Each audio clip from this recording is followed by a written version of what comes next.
تو اس سے خاص طور پر یہ بات پتہ چلتی ہے کہ تحلیل یعنی لا الہ الا اللہ اور تسبیح سبحان اللہ یا سبحانک، یہ ہر غم کو دور کرنے کے لیے مجرب نسخے ہیں. یہ دو چیزیں کرب اور مصیبت سے نجات دلاتی ہیں. تو جو شخص بھی اللہ کی کتاب پر ایمان رکھتا ہے، قرآن مجید کو اللہ کا کلام سمجھتا ہے، اللہ کے وعدے پر بھروسہ کرتا ہے، اللہ کی اس بات کو سچا سمجھتا ہے، تو پھر وہ اسی طریقے پر اس دعا کے ساتھ اپنے رب کو پکارے تو اللہ تعالیٰ اس کی دعا قبول کرے گا اور اس کو غم سے نجات دے گا. اس دعا کی فضیلت کے بارے میں احادیث بھی آتی ہیں. نبی صلی اللہ علیہ وسلم نے فرمایا، ذُو-النون کی دعا جب وہ مچھلی کے پیٹ میں تھے، یعنی لا الہ الا انت سبحانک انی کنت من الظالمین، جب بھی کوئی مسلمان کسی معاملے میں ان الفاظ کے ساتھ اپنے رب سے دعا کرے، وہ دعا اس کے لیے ضرور قبول ہوگی. اللہ سبحانہ تعالیٰ کے بعد نبی صلی اللہ علیہ وسلم نے بھی اس بات کو کنفرم کیا ہے کہ یہ دعا مسائل کا حل ہے. بہت لمبے چوڑے وظیفے پڑھنے کی بھی ضرورت نہیں، لیکن پڑھیں تو کوالٹی کے ساتھ، درد کے ساتھ، تڑپ کے ساتھ، تکرار کے ساتھ، اصرار کے ساتھ، افتقار کے ساتھ، اپنی محتاجی ظاہر کرتے ہوئے، اپنی غلطی کا اعتراف کرتے ہوئے. اسی طرح سلسلہ صحیحہ کی حدیث ہے، رسول اللہ صلی اللہ علیہ وسلم نے فرمایا، کیا میں تمہیں ایسی چیز نہ بتا دوں کہ جب تم میں سے کسی آدمی کو رنج و الم اور دنیا کی آزمائشوں میں سے کوئی آزمائش آئے تو وہ اس دعا کو پڑھے تو اس کی تکلیف دور ہو جائے گی.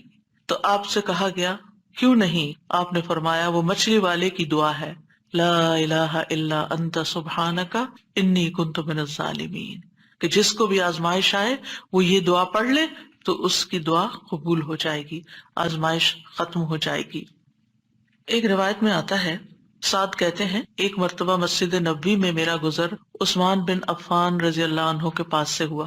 میں نے انہیں سلام کیا، انہوں نے نگاہیں بھر کے مجھے دیکھا لیکن جواب نہیں دیا. میں عمر بن خطاب رضی اللہ عنہ کے پاس آیا، ان سے 2 دفعہ سوال کیا کہ کیا اسلام میں کوئی نئی چیز پیدا ہو گئی ہے؟ انہوں نے کہا نہیں. کیوں، کیا ہوا؟ میں نے کہا میں ابھی مسجد میں عثمان رضی اللہ عنہ کے پاس سے گزرا تھا، میں نے انہیں سلام کیا، انہوں نے نگاہیں بھر کے مجھے دیکھا لیکن جواب نہیں دیا. عمر رضی اللہ عنہ نے پیغام بھیج کر حضرت عثمان کو بلا لیا اور فرمایا کہ اپنے بھائی کے سلام کا جواب دینے میں آپ کو کیا رکاوٹ پیش آئی، کس چیز نے آپ کو روکا؟ عثمان رضی اللہ عنہ نے کہا کہ میں نے تو ایسا نہیں کیا. سعد کہتے ہیں میں نے کہا بالکل ایسا ہی کیا ہے. کہتے ہیں حتیٰ کہ عثمان رضی اللہ عنہ نے قسم کھا لی تو میں نے بھی قسم کھا لی. پھر عثمان رضی اللہ عنہ کو کچھ یاد آ گیا تو انہوں نے کہا بلا واستغفر اللہ واتوب الیہ، ہاں ایسا ہوا ہے، میں اللہ سے معافی مانگتا ہوں اور توبہ کرتا ہوں.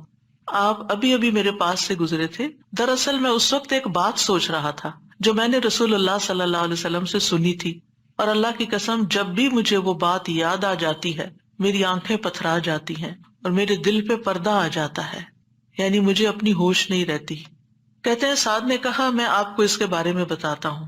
رسول اللہ صلی اللہ علیہ وسلم نے ایک مرتبہ کسی گفتگو کی ابتدا میں ایک دعا کا ذکر کیا تھا. تھوڑی دیر کے بعد ایک دیہاتی آیا، اس نے آپ کو مشغول کر لیا، یہاں تک کہ جب رسول اللہ صلی اللہ علیہ وسلم کھڑے ہوئے تو میں بھی آپ کے پیچھے پیچھے چلا گیا. جب مجھے اندیشہ ہوا کہ جب تک میں آپ کے قریب پہنچوں گا آپ اپنے گھر پہنچ چکے ہوں گے تو میں نے اپنا پاؤں زمین پر مارا تو رسول اللہ صلی اللہ علیہ وسلم نے میری طرف توجہ کی. پوچھا یہ کون ہے؟ ابو اسحاق ہے. کہتے ہیں میں نے عرض کیا جی یا رسول اللہ صلی اللہ علیہ وسلم. آپ نے فرمایا کیا بات ہے؟ کہتے ہیں میں نے عرض کیا کہ آپ نے ہمارے سامنے ابتدا میں ایک دعا کا تذکرہ کیا تھا اور پھر ایک دیہاتی نے آپ کو مشغول کر لیا اور آپ نے وہ بتائی نہیں دعا.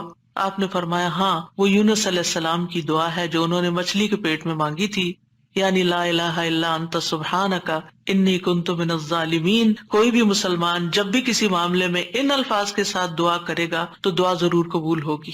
اب آپ دیکھیے کہ یہ صحابہ ہیں، یعنی کہنے کو تو یہ حدیث کا آخری حصہ میں سنا کے آگے چلتی، لیکن مجھے یہ بات اس لحاظ سے اچھی لگتی ہے کہ اس میں ہمارے سیکھنے کی کچھ اور باتیں بھی ہیں. وہ یہ کہ اتنے جلیل القدر صحابی جو رسول اللہ صلی اللہ علیہ وسلم کے انتہائی قریب تھے، یعنی ان سے پائس امت میں کون ہو سکتا ہے نا؟ حضرت عمر ہو، حضرت عثمان ہو، حضرت علی ہو، حضرت ابوبکر رضی اللہ عنہ ہو، لیکن انسان تھے اور ان پر بھی ایسی غیر معمولی کیفیات آتی تھیں کہ وہ اپنی سوچوں میں یا اپنے حالت میں ایسے مشغول ہوتے تھے کہ ان کو سامنے کی چیز نظر نہیں آتی تھی. بعض اوقات ایسا کوئی غم ہوتا ہے، کوئی بات ہوتی ہے، ہو سکتا ہے نبی صلی اللہ علیہ وسلم نے آپ کی آخری وقت کے بارے میں فتنوں کی کوئی پیشن گوئی کی ہو، کیونکہ یہاں بات کا نہیں پتہ چلتا کہ کون سی بات ان کو ہر چیز بلا دیتی تھی. دوسری بات یہ کہ بعض اوقات انسان کا حافظہ ایسے ساتھ چھوڑ جاتا ہے کہ وہ کہتا ہے کہ یہ کام ہوا ہی نہیں. نہ صرف یہ کہ وہ کہتا ہے نہیں، بلکہ اس کے بعد قسم بھی کھا لیتا ہے. اب دونوں صحابہ نے قسم کھا لی. بعد میں احساس ہوتا ہے اوہ ہاں اب یاد آیا. ہو سکتا ہے آپ کے ساتھ کبھی ایسا کوئی مرحلہ ہوا ہو اور اس کے بعد کس قدر شرمندگی ہوئی. پچھلے دنوں میرے ساتھ یہی ایک معاملہ ہوا. کسی نے مجھے کچھ امانت دی کسی کو دینے کے لیے، اور میں جلدی میں تھی، وہ جلدی سے رکھ کے ڈرار میں بھول گئی. اس کے بعد جس کی امانت تھی اس نے مجھ سے پوچھا تو میں نے کہا کہ بالکل نہیں، مجھے تو کچھ پتا نہیں، کچھ پتا نہیں. 2-3 دفعہ انہوں نے پوچھا، انہیں ہر دفعہ کہا مجھے کچھ پتا نہیں، ایسا کچھ بھی نہیں. لا حول ولا قوت الا باللہ. پھر جب اس شخص سے پوچھا گیا تو پھر دور جا کے مجھے یاد ہے، ہاں وہ میں نکل رہی تھی اور جلدی میں ایسے ہوا تھا. اور میں سوچوں کہ یا اللہ، ایسی پھر تکلیف ہوتی ہے نا اندر کہ اتنی دفعہ میں نے غلط بیانی کی. حافظے کی کمزوری ہے اس انسیڈنٹ کو بالکل بھول جانے کی وجہ سے. خاص طور پر اگر میں کلاس کے لیے نکل رہی ہوں اور مجھے کوئی کچھ بات کہے تو مجھے سمجھ نہیں آتی یہ کیا کہہ رہا ہے. یعنی آپ کی زندگی میں بھی کوئی ایسے اوقات ہوتے ہیں نا جب آپ کسی ضروری کام یا ضروری سوچ میں، تو بچے آ کے کچھ کہتے ہیں وہ فلاں آیا ہے، فلاں کا فون ہے، اور آپ ایسے سنی انسنی کر دیتے ہیں جیسے آپ کو علم ہی نہ ہو. ہم سب انسان ہیں، ہم کمزور ہیں، ہم سے ایسی غلطیاں ہوتی ہیں. ہمیں ایسی غلطیوں کا احساس ہوتے ہی معافی مانگ لینی چاہیے. اور یہ جو ہم استغفار کرتے تو وہ کہتے کون سا گناہ کیے، کوئی گناہ تو ہے نہیں، کس بات کا استغفار. بے شمار گناہ ہیں ہمارے، اور ہم نے اپنا اعمال نامہ کوئی نہیں دیکھا اب تک کہ جس سے ہمیں یہ پتا چلے کہ وہ مٹ چکے ہیں کہ نہیں مٹ چکے، اور ہمیں اسٹل ابھی اور بھی معافی مانگنے کی ضرورت ہے. تو جب تک ہماری جان میں جان ہے، ہم سے کچھ نہ کچھ غلطیاں، کمیاں، کوتاہیاں ہوتی رہیں گی، جانے انجانے. خلق الانسان ضعیفا، ہم کمزور پیدا کیے گئے، چاہے ہم نیکی کے، علم کے، اخلاق کے کسی بھی مرتبے پر ہوں، ہم کمزور ہیں. ہم میں کوئی بڑائی نہیں ہے اور ہم سب غلطیاں کرتے ہیں. تو ہونا کیا چاہیے؟ جو ہی یاد آئے غلطی تو غلطی کا اعتراف کر لینا چاہیے، معافی مانگ لینی چاہیے. بندوں سے بھی مانگ لینی چاہیے، اللہ سے بھی معافی مانگ لینی چاہیے، اور پھر اللہ تعالیٰ کی طرف رجوع کرنا چاہیے. تو اللہ سبحانہ تعالیٰ معاف کر دینے والا ہے، اور وہی ایک اکیلا ہے جو مشکلات سے نکال سکتا ہے.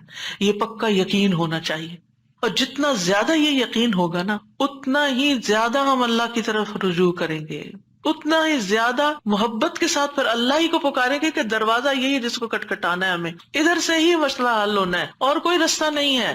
جتنی توحید خالص ہوگی اتنی ہی دعا مؤثر ہوگی. اور یہ دعا جو ہے اس کو دعا الکرب بھی کہا جاتا ہے، تکلیف دور کرنے والی دعا.